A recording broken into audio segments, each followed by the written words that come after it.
నమస్తే, welcome to college TV. ప్రస్తుతం తెలంగాణలో పలు అంశాలు చర్చనీయంగా మారినాయి.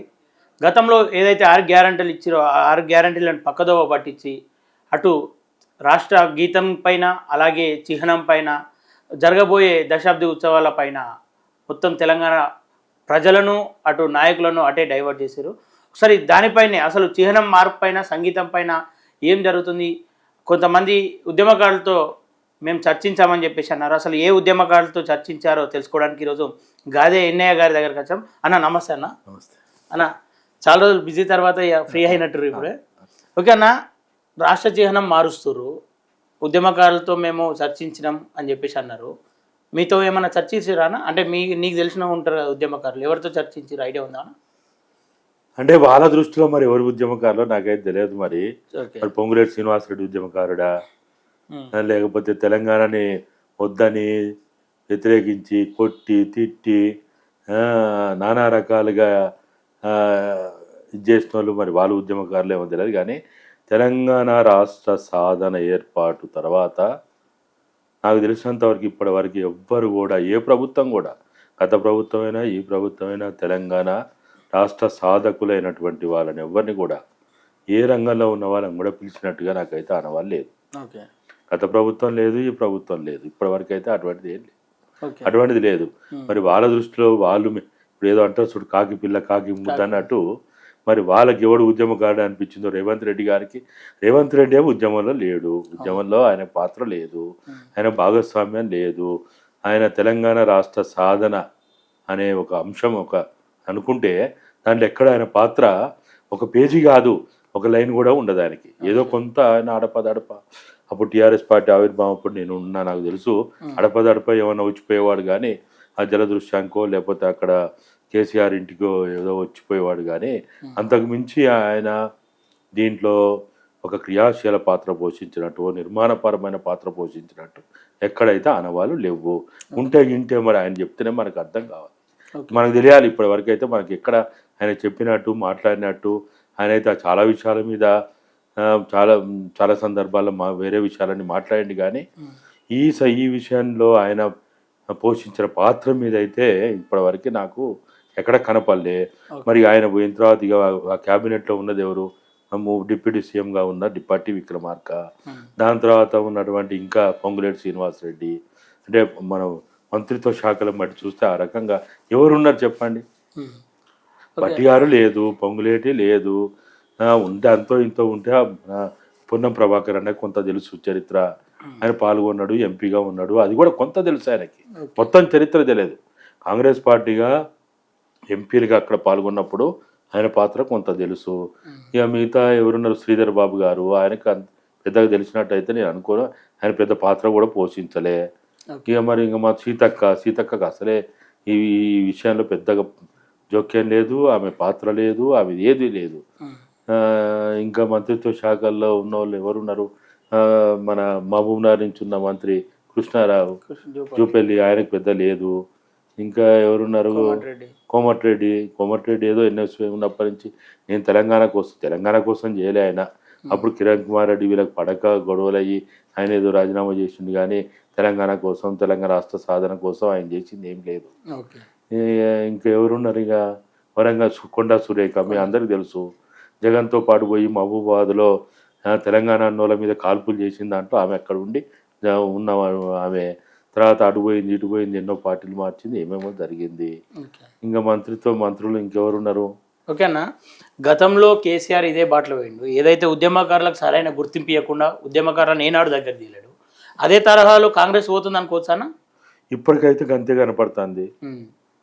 పాలనాపరమైన ఇతర విషయాల్లో వేరే ఉండొచ్చేమో కానీ ఆయనకి ఈయనకి భిన్నమైన తేడాలు ఏమి ఉండొచ్చు. కానీ ఆయన ఫామ్ హౌస్లో పండొచ్చు, ప్రగతి భవన్లో ఎవరిని గెలవకుండా ఉండొచ్చు, ఈయన గెలుస్తుండొచ్చు, సెక్రటరియట్ వస్తుండొచ్చు. కొన్ని పాలనాపరమైనటువంటి కొన్ని విషయాల మార్పులు చేర్పులు ఉండొచ్చు. అప్పుడు విజ్ఞాపన పత్రాలే తీసుకోలేదు, లేకపోతే మన ఇది ధర్నా చౌక్ లాంటి దాన్నే లేకుండా చేయవచ్చు. ఇప్పుడు ధర్నా చౌక్లో పోయి ధర్నాలు చేసుకునే కొన్ని పరిమితమైన స్వేచ్ఛ ఉండొచ్చు. అట్లా కొన్ని రకాల మార్పులు ఉండొచ్చేమో కానీ తెలంగాణ రాష్ట్ర సాధన అంశం ఏదైతే ఉందో విద్యారంగంలో మార్పు కోసం, వైద్య రంగంలో మార్పు కోసం, ఉపాధి రంగాన్ని చట్టబద్ధం చేసి క్రమబద్ధీకరణ చేయడం విషయంలో కానీ, తెలంగాణ సంపదని కాపాడడంలో విషయంలో కానీ, తెలంగాణ ఆత్మ గౌరవాన్ని, సెల్ఫ్ రెస్పెక్ట్ను కాపాడడంలో కానీ ఆ ప్రభుత్వానికి ఈ ప్రభుత్వానికి ఏం తేడా ఉంది? సెల్ఫ్ రెస్పెక్ట్ ఏమైనా కాపాడుతుందా వీళ్ళు? ఏం లేదు కదా. తెలంగాణ సంపదను ఏమైనా కాపాడుతున్నారా? అది లేదు. తెలంగాణకు సంబంధించినటువంటి విద్యారంగంలో ఏమైనా మార్పు తెచ్చిందా ఈ 5 నెలల్లో? కనీస ప్రయత్నం మొత్తంగా సంబంధమైన మార్పు కావచ్చు. ఇప్పటివరకు విద్యాశాఖ మంత్రి లేడు, దాన్ని దేకినోళ్ళు లేడు. బడ్జెట్ కేటాయింపులు చూస్తాం కదా, ఎంత కేటాయించారో, విద్యకు ఎంత కేటాయించారు, వైద్యానికి ఎంత కేటాయించారో చూస్తాం కదా. మరి కనీసం మేము అడుగుతున్నది 5% మార్పు అడుగుతున్నాం, 100% మార్పు అడుగుతలేము, 50% మార్పు అడుగుతలేము. 5% మార్పు అయినట్టు ఆనవాళ్ళు చూపెట్టండి. తెలంగాణ ఉద్యమకారులకి వాళ్ళ 6 గ్యారెంటీల రూపంలో ఉన్న 13 గ్యారెంటీల్లో మేము గుర్తించి 250 గజాల భూమి ఇస్తామని అన్నారు. మరి ఇప్పటివరకు భూమి ఇచ్చుడు సంగతి పక్కన పెట్టు, ఉద్యమకాలను గుర్తించడానికి కనీస కమిటీ అన్నీ ఇష్టమా? మరి ఎట్లా మీరు ఇచ్చిన గ్యారంటీలు కావచ్చు, మీ డిక్లరేషన్లు కావచ్చు, ప్రజలకు ఇచ్చిన హామీలు కావచ్చు, మీరు అడుగులు వేస్తున్నారని మేము ఎట్లా నమ్మాలి? అయితే చిహ్నంలో కూడా కొన్ని మార్పులు చేస్తారు కదన్న, ఆ మార్పుల వల్ల ఏదైనా ఉపయోగం ఉందా, లేదంటే ఆ మార్పులు చేస్తే ఏదన్నా అంటే తెలంగాణ ఆత్మగౌరవం ఏమైనా బతుకుతుందా? ఇప్పుడు టీఎస్ని తీసి టీజీని పెట్టిండ్రు. తెలంగాణ ఆత్మగౌరవం ఏం కాపాడింది చెప్పండి? ఏమైనా కాపాడిందా? తెలంగాణ రైతులకు ఏమైనా ఒరిగిందా? విద్యార్థులకు ఏమైనా ఒరిగిందా? ప్రయోజనమైందా? ఉద్యోగస్తులకు ఏమన్నా అయిందా? నిరుద్యోగులకు ఏమన్నా అయిందా?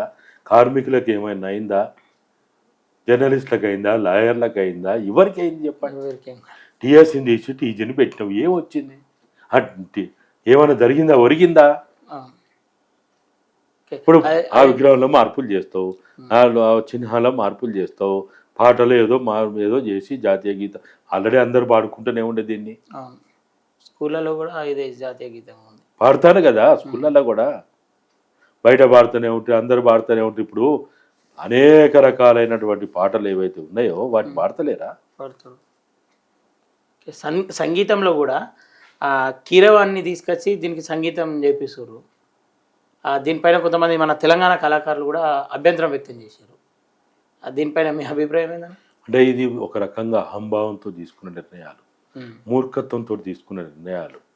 అవునా, కీరవాణి కాకపోతే ఇంకెవరైనా తీసుకురా. ఇప్పుడు వీళ్ళు ఏమంటారు, చాలా గొప్పగా ఉండడానికి అంటారు. మరి రేవంత్ రెడ్డి కంటే అమెరికాలో ఎవరో ఓ సెనేటరో ఇంకెవరో ఉన్నారా అనుకుందాం, చాలా గొప్ప పరిపాలన చేస్తాడు, అన్ని రంగాల మీద అవగాహనోడు. మరి ఆయన తెచ్చి ముఖ్యమంత్రిని చేస్తావా? చేయాలి కదా. మరి నీకంటే ఆయన గొప్పోడు కదా, విద్యలో గొప్పోడు, అవగాహన గొప్పోడు, సైంటిఫిక్గా గొప్పోడు, అన్ని రకాలుగా గొప్పోడు. నీ పార్టీ కాంగ్రెస్ పార్టీలోనే రేవంత్ రెడ్డి కంటే గొప్పోళ్ళు లేరా? ఉన్నారు. మరి ఆయన ఎందుకు ముఖ్యమంత్రి కాలే? నువ్వే ఎందుకైనావు? నువ్వు ఒక పిసిసి ప్రెసిడెంట్వి అయ్యి ఉండి నీ నాయకత్వంలో వచ్చింది కాబట్టి నిన్ను ముఖ్యమంత్రి అయ్యే అర్హత ఉందని మనం మాట్లాడుకున్నాం. తెలంగాణ రాష్ట్ర సాధకులకి, తెలంగాణ ఉద్యమాన్ని సాధించడానికి కృషి చేసిన వాళ్ళకి వాళ్ళకి ఫస్ట్ రైట్ ఉంటుంది కదా. పిసిసి ప్రెసిడెంట్గా నీకు ఎట్లా రైట్ ఉందో తెలంగాణ ఉద్యమకారులకు, తెలంగాణ కళాకారులకు కూడా ఉంటుంది. ముఖ్యమంత్రి అయ్యే కాడనేమో నాకు రైట్ ఉందని నువ్వు పోయి కుర్చీలో ఖర్చు వేసినావు, అందరికంటే ఎక్కువ హక్కు నాకు ఉందని. మరి ఇక్కడ కూడా తెలంగాణ సాధకులకి, తెలంగాణ రావడానికి అనన్య త్యాగాలు చేసిన వాళ్ళకి, తెలంగాణ రచయితలకి, తెలంగాణ కళాకారులకి, తెలంగాణ అన్ని ఆ రంగంలో పనిచేసిన వాళ్ళకి వాళ్ళకి రైట్ ఉండదా? ఉంటుంది. నీకేమో రైట్ కోసం నువ్వు కొట్టాడుతా అంటావు, ఇక్కడ కొట్టాడొద్దా? ఇక్కడ అడగొద్దా? అడిగే అర్హత లేదా? నా సీన్ అంటే అందులో మాట్లాడుతున్న క్రమంలో అందశ్రీ ఒక వాక్యం చేసిన, అంటే ఏదో సినిమాలో చేసినోని నా సినిమాకు పెట్టుకుంటున్నా, నా సినిమాకి నా ఇష్టం ఉన్నాను పెట్టుకుంటా కదా అని చెప్పేసి సినిమాతో రాష్ట్ర గీతాన్ని అంటే పోల్చిండు. దీన్ని ఎట్లా చూడొచ్చు? అంటే అంత అవగాహనలో ఉన్నారు వాళ్ళు, అంత అదే మీ ఇంటి ప్రోగ్రామ్, మీ ఇంటి ఫంక్షన్, మీ సినిమా, అరే నీ దగ్గర డబ్బులు ఉన్నాయి, గుల పుట్టింది, నీ తాత ముత్తాలతో సంపాదించిందో, నువ్వు దాచుకున్నదో, నీ దగ్గర డబ్బులు ఉన్నాయి, సినిమా తీసుకో, హీరోయిన్ ఎవరినైనా పెట్టుకో, నువ్వు ఎవరైనా ప్రొడ్యూసర్ని పెట్టుకో, ఎవరైనా కానీ మాకెందుకు, మాకేం అవసరం, అరే నీకు గోకుడు రోగం వచ్చింది నువ్వు గోక్కో, నువ్వు వచ్చి నన్ను గోక్తా అంటే ఎట్లా, తెలంగాణ 4 కోట్ల ప్రజలను గోక్తా అంటే ఎట్లా. 9.5 ఏళ్ళగా నా పాట గురించి కానీ నా సంగీతం గురించి కానీ మాట్లాడిన వాళ్ళు ఇవాళ ఎందుకు బయటకు వస్తారు, రావాల్సిన అవసరం ఏముంది అంటే నా ఎదుగుదలను ఓరవలేకపోతుర్రు అని చెప్పేసి చెప్తున్నా అందశ్రీ. ఇప్పుడు ఎవడు అడగకపోతే, ఎవడు డిమాండ్ చేయకపోతే, దాని మీద చర్చ చేయకపోతే, ఈ అన్యాయం మీద, ఈ ఈ ఈ మూర్ఖత్వం నిర్లక్ష్యం మీద మేము ఎవడు అడగలేదా, మేము అడగలేదా? రేవంత్ రెడ్డి అడగకుండొచ్చు, తెలంగాణ ఉద్యమకారులుగా మేము అడిగినాం. అందశ్రీ అని అట్లా మాట్లాడొద్దు. ఇవాళ ఆ విధంగా మాట్లాడడం వల్ల నీ కోసం అంటే ఆ గేయం కోసం, నీ అందశ్రీ కోసం కాదు, ఇది తెలంగాణ గీతం కోసం, గానం, తెలంగాణ యొక్క చరిత్ర కోసం మేము ఎంత మాట్లాడినా మాకు తెలియదా? నికార్సైన తెలంగాణ వాదులు అందరూ అడిగిండ్రు. ఎవరు అడగలే? 9.5 సంవత్సరాల్లో రేవంత్ రెడ్డి అడగలే, పొంగులేటి అడగలే, బట్టి అడగలే, సీతక్క అడగలే, లేకపోతే ఇంకా ఇంకా ఆ మంత్రులు ఎవడు అడగలే, ఎమ్మెల్యేలు ఎవడు అడగలే, మేము అడిగినాం కాబట్టి మాకు ఆ రైట్ ఉంది. కేసీఆర్ నిర్లక్ష్యాన్ని, కేసీఆర్ అహంకారాన్ని, కేసీఆర్ బాధ్యత ఇచ్చాన్ని మేము నిలదీస్తాం. మేము దీన్ని ఎందుకు చేయమని అడిగినాం మేము. ఇప్పుడు దీన్ని ఎట్లా చూడవచ్చు? అసలు మార్పు కావచ్చు, చిహ్నంలో మార్పు కావచ్చు, అటు సంగీతాన్ని కేసీఆర్ రేవంత్ రెడ్డి ఏమంటుండు, అది అందశ్రీయే స్వయంగా నిర్ణయించుకుంటూ నాదేం లేదని చెప్పేసి రేవంత్ రెడ్డి అందశ్రీ తీసిండు. అందశ్రీ ఏమంటుండు, కీరవాణి తలదన్నేవాడు మన తెలంగాణలో ఎవడు లేడు కాబట్టి కీరవాణి తీసుకొచ్చామని చెప్పేసి అందశ్రీ అని చెప్పేసి అంటుండు. మేము అంటున్నది ఏంటంటే, ఇది ప్రభుత్వం, తెలంగాణ ప్రభుత్వం నిర్ణయించాల్సినటువంటి అంశం ఇది. ఏ రేవంత్ రెడ్డో, ఏ అందశ్రీ అన్నో, లేకపోతే కీరవాణో, వాడో వీడో, లేకపోతే ఆ కోటరీనో, భజన పరులో, ఆ మోచేతి నీళ్ళు తాగేటోళ్ళు కాదు నిర్ణయించేది. తెలంగాణ ఉద్యమకారులు, తెలంగాణ సమాజం నిర్ణయించాలి. ఓకే. ఇలా పాషం యాదగిరితో పైన మొన్న మహేష్కు, ఎమ్మెల్సీ మహేష్కు కావచ్చు, పాషం యాదనకు కావచ్చు, ఒక ఘటన జరిగింది, సంఘటన. అంటే పదే పదే ప్రశ్నిస్తుర్రు, 5 నెలల కాలంలోనే ఏం మార్పు కావాలని చెప్పేసి అంటుర్రు అని చెప్పేసి పాషం యాదగిరి అన్న ఆడేయడం మాట్లాడుతున్నా చెప్పేసి వెటకారంగా మహేష్ మాట్లాడింది. దాంతో వాళ్ళిద్దరి మధ్య వాగ్వాదం జరిగింది. దాన్ని ఎట్లా చూడొచ్చా? మహేష్ మాటలను మనం సమర్థించవచ్చా, లేదంటే పాషం యాదగిరి స్టేజ్ మీదకి ఎట్లా పోతాడు మైక్ గుంజుకోనికి అని చెప్పేసి అన్నారు, ఎట్లా చూడొచ్చా? ఎందుకు పోడు, ఎందుకు పోవద్దు? నన్ను అవమానపరుస్తుంటే, నా తల్లిని అవమానపరుస్తుంటే కళ్ళు అప్పగించుకుంటూ చెవులో సీసం పోసుకొని కూర్చోవాలనా? నన్ను తెలంగాణ తల్లిని అవమానిస్తుంటే, తెలంగాణ వాదాన్ని, నినాదాన్ని అవమానపరుస్తుంటే, తెలంగాణ త్యాగదన్నాన్ని అవమానపరుస్తుంటే కళ్ళు అప్పగించుకుంటూ ఓ అమృతమైన పదాలు మాట్లాడుతున్నారు అని వినుకుంటూ కూర్చోవాలనా? సోయినోడు మాట్లాడేది కాదు అది. సోయి తప్పినోడు కూర్చుంటాడు అట్లా నోరు నువ్వు మాట్లాడకుండా. నేరమే అధికారమే నేరస్తుని చేస్తుంటే నోరుండి ఊరక కూర్చున్న ప్రతివాడు నేరస్తుడవుతాడు. నువ్వు అబద్ధాలు చెప్తుంటే, చరిత్రను వక్రీకరిస్తుంటే, కేసీఆర్ వక్రీకరించే ఇక్కడ దాకా తెచ్చిండు, నువ్వు కూడా వక్రీకరిస్తే ఎట్లా? ఓకేనా? ఇప్పుడు 2 తారీఖు నాడు జరగబోయే సభకు రేవంత్ రెడ్డి అనర్హుడు అని చెప్పేసి పాషం యాదవ్ అంటుండు. దానిపైన మీ అభిప్రాయం ఏందన్నా? అంటే మేము ఏమంటున్నామంటే, తెలంగాణ చరిత్ర పరంగా, ఉద్యమాల పరంగా, త్యాగాల పరంగా చూసినప్పుడు రేవంత్ రెడ్డి గారికి భాగస్వామ్యం లేదు కాబట్టి దాని గురించి ఎక్కువ ఆయన మాట్లాడడం సరైనది కాదనేది అందరి అభిప్రాయం. ఒక ముఖ్యమంత్రిగా, ఈ రాష్ట్ర ముఖ్యమంత్రిగా ఆయనకు అర్హత ఉంటుంది, ఆ ఫంక్షన్ చేయడంలో ఆయన అర్హత. కానీ నేనే సర్వస్వం, తెలంగాణ చరిత్ర ఆయన చెప్తే మనం వినాలనా? తెలంగాణ త్యాగదన్న చరిత్ర, తెలంగాణ ఉద్యమ చరిత్ర, తెలంగాణ ఉద్యమకారుల చరిత్ర ఆయన చెప్తుంటే మనం వినాలనా? కాదు కదా.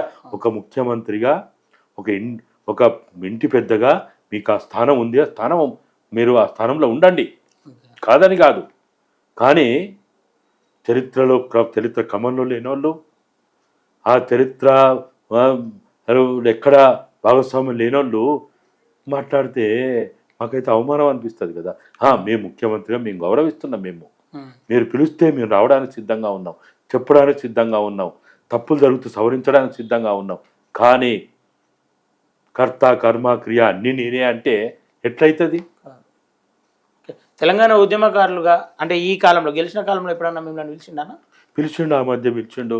ఒక నెలన్నర క్రితం తెలంగాణ గురించి, తెలంగాణ పాలన గురించి, తెలంగాణ యొక్క తీసుకునే అన్ని రకాల కార్యక్రమాల గురించి అడిగిండు, చెప్పినాము. విద్యారంగం ఏం చేయాలని చెప్పినాము, రైతులకు ఏం చేయాలని చెప్పినాము, కార్మికులకు ఏం చేయాలని చెప్పినాము, అన్ని కులాలకి, ఆదివాసీలకి, గిరిజనులకి, దళితులకి, బహుజనులకి ఏం చేయాలని చెప్పినాము. మా అభిప్రాయం మీకు చెప్పినాము. అది వింటరా వినరా అది వేరే విషయం. వాళ్ళు పిలిచింది కాబట్టి మేము చెప్పే బాధ్యత. అక్కడైనా చెప్తాం, బయటైనా చెప్తాం, ఎక్కడైనా చెప్తాం. ఇవాళ మేము మాట్లాడుతున్న పాశమన్నైనా ఇన్నయ్య అయినా ఎవరమైనా మేము మాట్లాడుతున్నది కాంగ్రెస్ పార్టీ మీద వ్యతిరేకతతో కాదు. ఆ ఇంకా 4.5 సంవత్సరాలు ఈ పాలనే ఈ కాంగ్రెస్ పార్టీ నాయకత్వంలో ఉన్న పాలనే ఉండాలని మేము కోరుకుంటున్నాం. మాకేం ఈర్ష్య లేదు, ద్వేషం లేదు, కక్ష లేదు, అసూయ లేదు, మాకేం లేదు. అరే మేము ఏం అడుగుతున్నాము? అమరవీరుల కుటుంబాల యొక్క కీర్తిని, ఖ్యాతిని గుర్తించండి, వాళ్ళకు సరియైన స్థానాన్ని ఇవ్వండి అని అంటున్నాం. అట్లనే ఉద్యమకారులను గుర్తించమని అంటున్నాం. గుర్తించడానికి కమిటీ ఏమంటున్నాం? గత ప్రభుత్వం ఏదైతే జీవో నెంబర్ 80 తీసుకొచ్చిందో ఆ జీవో నెంబర్ 80 ప్రకారం ఏదైతే చేస్తామని చెప్పిందో వాళ్ళు చేయలేంది మీరు చేస్తామని చెప్పిండ్రు కాబట్టి మాకొక్కరికి కాదు, లక్షలాది ప్రజల ముందు చెప్పిండ్రు. వందలాది మంది అమరవీరుల కుటుంబాలు పిలుచుకొని చెప్పిండ్రు. వీళ్ళే కాదు, ఖడ్గే గారి నాయకత్వంలో వాళ్ళు పిలుచుకొని చెప్పిండ్రు మీరు. ఓకేనా? ఉద్యమకారులను కలవనికి టైం లేని ముఖ్యమంత్రి కీరవాన్తో ఆ సంగీతం కోసం 1.5-2 గంటల చర్చ చేసిండు. మళ్ళీ నిన్న చూసుకుంటే 4 గంటల చర్చ చేసిండు. ఇవన్నీ చూస్తుంటే ఏమనిపిస్తుంది అన్న? చాలా బాధ అనిపిస్తున్నది, చాలా అవమానం అనిపిస్తున్నది. ఓకే, చాలా అవమానం అనిపిస్తున్నది. మాటల్లో చెప్పలేవు మా బాధని. కానీ ఏం చేస్తాం? 2 తారీఖు చేస్తాం. ప్రజలు ఊకోరు. ఇంతకంటే చాలా పెద్ద వాళ్ళని చూశారు. అరే నిజాం చూసిన తర్వాత వీళ్ళు ఎంత? నిజాం కంటే పెద్దోళ్ళు అయితే వీళ్ళు గారు కదా. నిజాం పాలనలో విదేశాలకు అప్పులిచ్చింది తెలంగాణ గడ్డ. ప్రభుత్వం చేసే ఈ కార్యక్రమానికి సోనియా గాంధీ ఎట్లా వస్తాయని చెప్పేసి కొన్ని ప్రతిపక్షాలు విమర్శిస్తున్నాయి. దానిపైన మీ అభిప్రాయం? అంటే సోనియా గాంధీ గారు కావచ్చు, ఎవరైనా కావచ్చు, ఇది ప్రభుత్వం నిర్ణయించినప్పటికీ, ప్రభుత్వం చేస్తున్న కార్యక్రమం అయినప్పటికీ ఇది ఏ శంకుస్థాపన ప్రోగ్రాం కాదంటే ప్రజలకు సంబంధించినటువంటి అభివృద్ధి కార్యక్రమాలకు సంబంధించినటువంటి కావు ఇవి. ఇది ఓన్లీ తెలంగాణ అనే అంశానికి సంబంధించి వార్షికోత్సవం. ఇది ప్రభుత్వం నిర్ణయించిన, ఇప్పుడు ఒక ముఖ్యమంత్రి ప్రమాణ స్వీకారం జరుగుతుంది. అన్ని పార్టీలో వాళ్ళు పిలిచిన వాళ్ళందరూ పిలుచుకుంటలేరా? ఇప్పుడు జగన్మోహన్ రెడ్డి అక్కడ అయింది, అందరిని పిలిచిండు. ఆంధ్రాలో తిట్టినప్పుడు కేసీఆర్ పిలవలేదా? పిలిచండి కదా. అట్లనే అన్ని పార్టీలను పిలుస్తారు. మనకి ఇష్టం ఉన్న వాళ్ళని పిలుస్తారు, ఇష్టం లేని వాళ్ళని పిలుస్తారు. జరుగుతుంటాయి ఇవి. ఇప్పుడు బీజేపీ వాళ్ళు ఉన్నారు.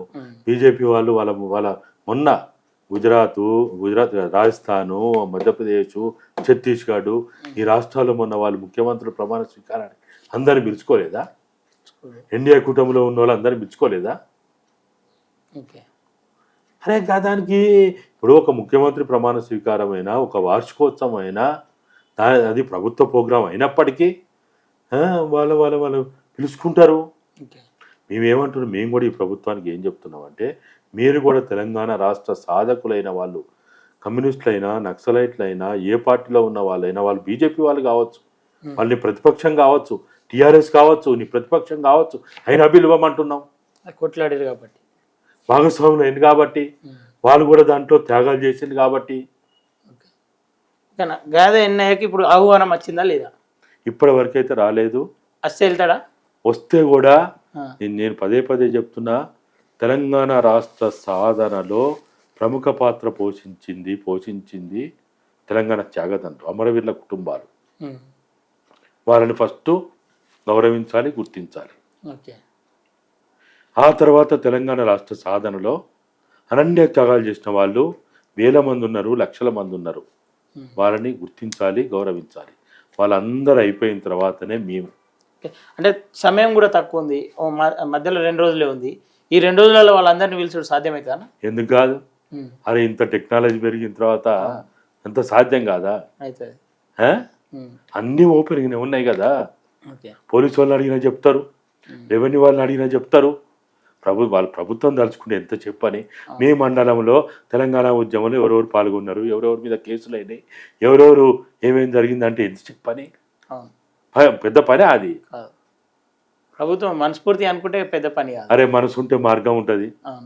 కానీ వాళ్ళకి మనసే లేనట్టుంది కానీ ఉద్యమకారుల మీద. మరి మనసు లేకపోతే మార్గం ఉండదు. ఒకవేళ తెలంగాణ ఉద్యమకారులను విలువకుండా ఆ సభ కొనసాగిస్తే తర్వాత ఏం చేయబోతున్నారు? మేము మాత్రం హాజరు కాము. మేము చెప్తాము. ఓకే. మేము ఖచ్చితంగా మాట్లాడతాం. ఆ రోజు మాట్లాడతాం, దాని తర్వాత మాట్లాడతాం, నిరంతరం మాట్లాడతాం. అది చేసింది తప్పని మాట్లాడతాం, తప్పుకు శిక్ష పడుతుంది అని మాట్లాడతాం. శిక్ష ఎప్పుడు పడుతుంది అనేది అది వేరే విషయం. అంతిమంగా శిక్ష చేసేది ప్రజలే కదా. శిక్ష సంవత్సరానికి పడుతుందా, 6 నెలలకు పడుతుందా, 5 ఏళ్ళకు పడుతుందా చూద్దాం. ఓకే. ఓకేనా. ఉద్యమకారుల గురించి ఇంత మాట్లాడుతున్నా, మీరు తెలంగాణ ద్రోహులుగా ఎవరైతే ఉన్నారో దానం నాగేందర్ గతంలో తెలంగాణ ఉద్యమకారుల మీద లాఠీలు ఎత్తిండు. అటు మైనంపల్లి హనుమంతరావు కావచ్చు, చాలామంది ఉద్యమకారులను బెదిరించారు, ఉద్యమాలు చేసే విద్యార్థుల మీద దాడులు చేసారు. వీళ్ళందరినీ ఇప్పుడు కాంగ్రెస్ అగ్గున చేసుకుంది కదా. దీని మీద ఎట్లా అనిపిస్తుంది? మేము వ్యతిరేకిస్తున్నాం, ఖచ్చితంగా వ్యతిరేకిస్తాం. మేము పదే పదే చెప్తున్నాం. అరే నీ కాంగ్రెస్ పార్టీలో ఉన్నోళ్ళు, నీ జెండా మోసిన వాళ్ళు, నీ పార్టీలో అనేక రకాలుగా నష్టపోయిన వాళ్ళు, అరే వాళ్ళని పైకి తీసుకురాండి అయ్యా, వాళ్ళకి అవకాశాలు ఇవ్వండి. ఇప్పుడు వాళ్ళందరినీ అగ్గున చేసుకుంటున్నారు. మీకేమనిపిస్తుంది అని అంటే, కొట్లాడి తెచ్చుకున్న తెలంగాణ 9.5 సంవత్సరాలు ఆల్రెడీ వృధా అయిపోయింది. ఏదైతే నీళ్లు నిధులు నియామకాలు అని చెప్పేసి మనం తెచ్చుకున్నాము తెలంగాణ, ఆ దిశగా అయితే నడిచినట్టు అనిపించదు. కేసీఆర్ నమ్మక ద్రోహం చేసి 9.5 సంవత్సరాలు ఏం చేసిండో అదే బాటలో పోతున్నట్టు అనిపించింది. వేరే తేడా ఏమున్నది ఆడ? ఆయన 2014 నుంచి 2023 దాకా ఏం చేసిండో, ఇతర పార్టీలను చంపడం, ఇతర పార్టీలను లేకుండా చేయడము, ఇతర పార్టీ నాయకుల్ని తెచ్చుకోవడము. ఈ పార్టీనేమో బలం చేసుకోరు. అరే కాంగ్రెస్ పార్టీని బలోపేతం చేసుకోరు. రేవంత్ రెడ్డి గారు నీ పార్టీలో ఉన్నారు కదే, మా ఎమ్మెల్యే ఉన్నారు కదా, వాళ్ళు ఎప్పుడైతే పోతారో తెలుస్తలేదు. వాళ్ళని అరే మన ఇంట్లో ఉన్న వాళ్ళని ఏదో శాస్త్రం చెప్పినట్టు ఉంటుంది. గా పనులు చేసుకుంటే ఎందుకు? అట్లా చేయకుండా మేము ఏమంటున్నాం అంటే, పదే పదే తెలంగాణ ద్రోహులని పక్కన పెట్టండి, తెలంగాణ వ్యతిరేకించులని పక్కన పెట్టండి. ఇది అడగడం ఏమన్నా తప్ప? అంటే పోరాడిరు కదా అన్న, తప్పింది. మాకు రైట్ ఉంది కదా, మాకు రైట్ ఉంది కదా. అంటే ఎప్పుడన్నా బాధపడ్డారా అన్న? అంటే ఇంతగానం కొట్లాడి తెచ్చుకున్నాం తెలంగాణ, అంటే మీతో ఉద్యమకారులు చర్చిస్తూ ఉంటారు, మనం అసలు ఎందుకు తెచ్చుకున్నాం, అసలు ఏం జరుగుతుంది ఇక్కడ అని చెప్పేసి ఎప్పుడన్నా బాధ అనిపించిందా? అంటే ముఖ్యంగా ఎప్పుడు అనిపిస్తుంది అంటే, తెలంగాణ తెచ్చుకోవడం న్యాయసమ్మతమైన డిమాండే, చాలా జస్టిఫైడ్ డిమాండ్, దానికి ఏం బాధ లేదు. సరే తెచ్చుకున్న తర్వాత ఇట్లుంటుందని కొంత తెలిసిన, కనీసం అమరవీరుల కుటుంబాలనన్నా గుర్తించలేకపోతున్నామే, వాళ్ళకి న్యాయం చేయలేకపోతున్నామనే ఆవేదన మాత్రం నన్ను వెంటాడుతున్నది. బిచ్చమెత్తుకొని బతుకుతున్నారు కొంతమంది, 3 పూటల తిండి లేక చస్తున్నారు కొంతమంది. వాళ్ళు ఏం పాపం చేసిరు, వాళ్ళు ఏం నేరం చేసిరు, వాళ్ళకి ఎందుకు ఆ శిక్ష? ఆ శిక్ష మనమే వేసినామా అని అప్పుడప్పుడు నాకు అనిపిస్తుంది. తెలంగాణ కావాలి కావాలి కావాలని తెగబడ్డ తెలంగాణ పుస్తకాలు 97లో రాసినప్పటి నుంచి మొదలుకుంటే చివరి దాకా తెలంగాణ వద్దన్నోళ్ళని ఇళ్ళకు పోయి కన్విన్స్ చేసి అట్లా అనొద్దు, అట్లా మాట్లాడొద్దు, తెలంగాణ అయితే రాని రాని రాని అని మాట్లాడి ఏదైతే చేసినామో, మా మాటలు విని, మా ఉపన్యాసాలు విని, మేము చెప్పిన విషయాలు నేర్చుకొని ఏదైతే ఉన్నోళ్ళో వాళ్ళు అనన్య త్యాగాలు చేసి ఈరోజు మా కళ్ళ ముందు లేకుండా వాళ్ళ తల్లిదండ్రులకు మేమేం అడుగుతున్నావాడా? వాళ్ళకి గండపెండేరా దొడగమని అడుగుతలేము, శాలువాలు గప్పమంటలేము, వాళ్ళకి ఏదో పేద బీర్లు బిర్యానీ ఏమంటలేము. మేము అడుగుతున్నదల్లా కూడా కనీసం అని గుర్తించండి. గుర్తిస్తారు అనుకుంటారా? ముందైనా మా ప్రయత్నం అయితే నిరంతరం మేము కొనసాగిస్తాము. చూద్దాం, ఇది ఒక నిరంతర ప్రక్రియ. ఈ ప్రయాణంలో ఒక్కొక్క మైలురాయి దాటుకుంటూ వస్తున్నాము. మేము అమరవీరుల గురించి అయినా, ఉద్యమకారుల గురించి అయినా అని మాట్లాడడం వల్ల కాంగ్రెస్ పార్టీ కానీ బీజేపీ కానీ వాళ్ళ మేనిఫెస్టోలో, వాళ్ళ ఎన్నికల మేనిఫెస్టోలో పెట్టగలిగింది కదా, ఆడదాకా తేగలిగినాం కదా. అన్న పాషం యాదగిరి అన్న కూడా ఒక స్టేట్మెంట్ ఇచ్చిండు, ఉద్యమకారులు ఎవరు ఆ సభకు వద్దని చెప్పేసి. అట్లా మీరు ఏమైనా స్టేట్మెంట్ ఇవ్వదలుచుకురా? అంటే మేము ఏమంటున్నామంటే వాళ్ళు ఫస్ట్ అమరవీరుల కుటుంబాలను గుర్తించాలి, వాళ్ళని గౌరవించాలి, వాళ్ళని ఆ వేదిక మీదకి పిలిపించుకోవాలి. వాళ్ళకి ఏది చేసినా తక్కువే. ఇప్పుడు మనం ఇప్పుడు తిరిగి పోయిన ప్రాణాలైతే తిరిగి ఇవ్వలేం కదా. చేతికి అందిన బిడ్డలను ఓడగొట్టుకుని సాగేటోళ్ళు లేక రోడ్ల మీద వాళ్ళకైతే ఏమి ఇవ్వలేం, తిరిగి మనం అన్నీ ఇవ్వలేం. కొన్ని ఇద్దాం, మన చేతనైంది చేయగలిగింది, అది కూడా ప్రభుత్వ పరంగా.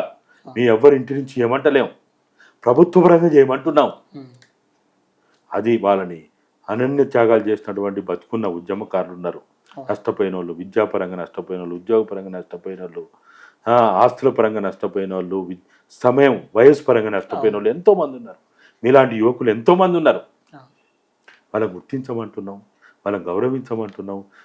వీలైన వెంటనే కాకపోవచ్చు, వారానికి కాకపోవచ్చు, నెలకు కాకపోవచ్చు, కానీ వాళ్ళకి న్యాయం చేయమని అడుగుతున్నాం. ఇది అడగడం తప్ప?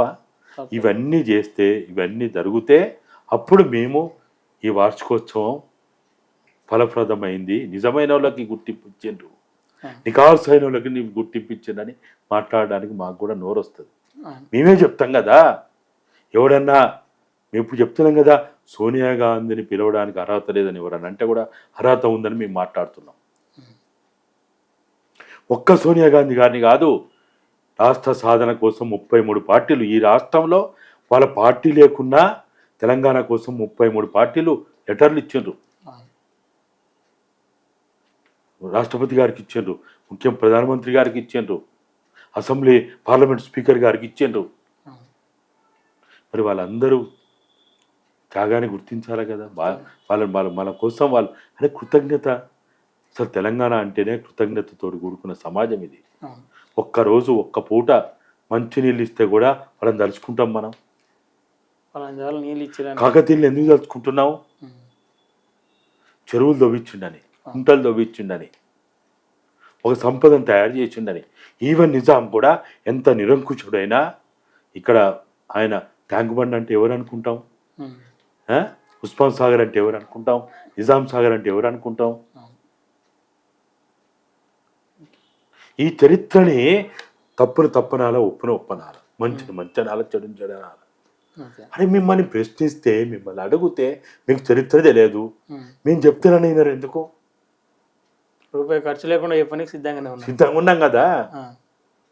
53 నుంచి జరిగింది చెప్పడానికి సిద్ధంగా ఉన్నాం కదా.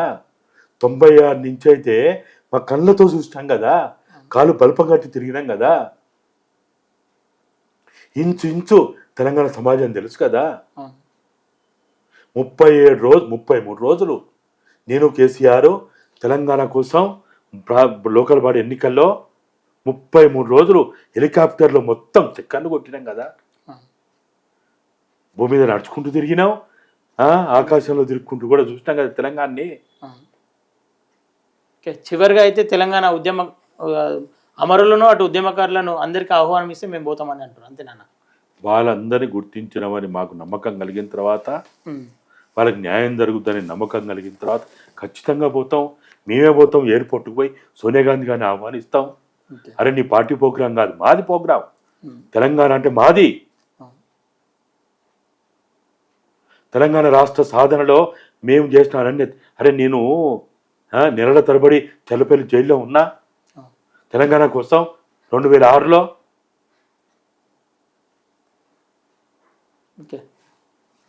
ఓకేనా, థ్యాంక్ యూ. ఓకే, చూస్తున్నారు కదా గాదే ఎన్నయ్య అన్న. అంటే ఆయన మాటల్లో అటు మనస్ఫూర్తిగా చెప్తున్న మాటలు అయితే ఇవి. పార్టీలకు అతీతంగా ఏదైతే కొట్లాడి తెచ్చుకున్నామో, కొట్లాటలో భాగమైన వారు, మన తెలంగాణ ప్రత్యేక తెలంగాణ ఏర్పడడానికి కారణమైన చావులు ఎంతోమంది చనిపోయారు. వాళ్ళందరినీ గుర్తించి వాళ్ళందరినీ పిలిచినప్పుడే ఒకవేళ ఆహ్వానం ఇప్పటివరకు అయితే రాలేదు, వచ్చినా మేము వెళ్ళబోము, వాళ్ళని గుర్తిస్తేనే మేము వెళ్తామని చెప్తున్నారు. చూస్తున్నానండి అసలు ప్రభుత్వం ఏం నిర్ణయం తీసుకుంటుంది అనేది 2 తారీఖు లోపు తెలుస్తుంది. ఆ తర్వాత కూడా మళ్ళీ అన్నతో ఒకసారి ప్రోగ్రాం పెట్టుకుందాం. Thank you everyone.